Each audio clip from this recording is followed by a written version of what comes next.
Assalamualaikum warahmatullahi wabarakatuh. Perkenalkan, nama saya Birya Habibur Rahman dari kelas 12/6. Kali ini saya akan membahas tentang single board komputer. Apa sih single board komputer itu? Single board komputer atau yang bisa disingkat SBC adalah komputer lengkap yang dibangun pada papan sirkuit. Semua komponen utama seperti CPU, RAM, storage, dan input-output terintegrasi di papan tersebut. Lalu SBC memiliki beberapa karakteristik. Karakteristik yang pertama adalah papan tunggal. Di papan tunggal ini merupakan tempat komponen penting seperti CPU, RAM, dan lain-lain. Lalu yang kedua, ukurannya yang kecil.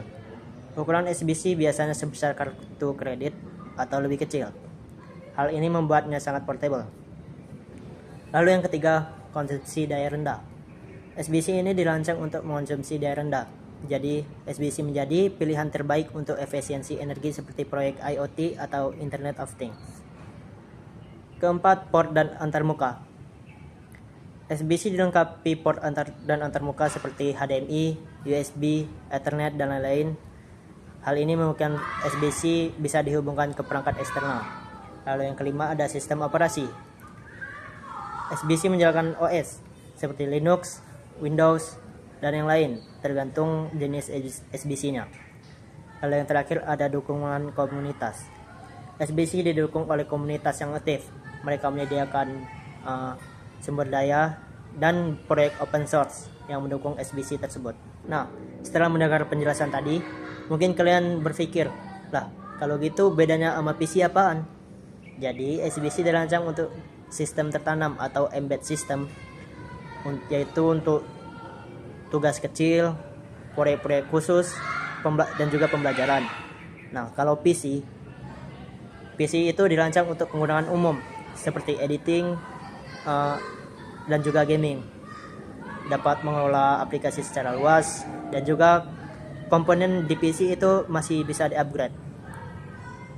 Dan juga kalau kalian melihat dari gambar ini, juga jelas perbedaan antara PC dan SBC.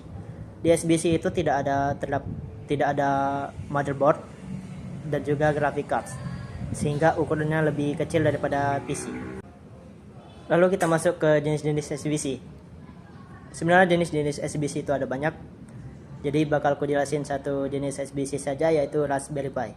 Alasan aku milih Raspberry Pi ini karena ada namaku di situ. Oke, lanjut. Jadi Raspberry Pi pertama kali dikembangkan oleh Raspberry Pi Foundation, sebuah organisasi nirlaba di Inggris yang bertujuan untuk mempromosikan pengajaran dasar ilmu komputer di sekolah dan negara berkembang. Pertama kali dirilis pada tahun 2012. Nah, Raspberry Pi ini terkenal karena harganya yang sangat terjangkau, ukurannya yang ringkas, fleksibilitasnya untuk berbagi proyek, serta memudahkan penggunaan dan dukungannya yang kuat. Di sini sudah aku buatkan tabel model Raspberry yang pernah dirilis. Bagi kalian yang mau lihat, boleh di pause. Lanjut. Di sini ada kelebihan dan kekurangan Raspberry Pi. Kelebihannya yaitu harganya terjangkau, konsumsi daya rendah, cocok untuk belajar, dan fleksibel. Lalu kekurangannya yaitu performa yang terbatas, tidak cocok untuk tugas berat, dan memerlukan pengetahuan dasar mengenai Linux, karena OS yang dijalani Raspberry Pi ini adalah Linux. Adapun penggunaan dari Raspberry Pi ini, yang pertama ada IoT, seperti pengendalian suhu, smart lamp atau lampu pintar. Setelah itu ada server. Nah, kita bisa membuat server mini menggunakan Raspberry Pi ini, seperti membuat web server, DNS server untuk memblokir iklan, ataupun server game seperti game Minecraft ataupun server game klasik. Nah, lalu yang ketiga ada emulator game. Nah, bagi yang suka dengan game klasik seperti PlayStation 1, NES, SNES, Sega, dan lain-lain, nah, Raspberry Pi ini juga bisa dijadikan emulator untuk game klasik.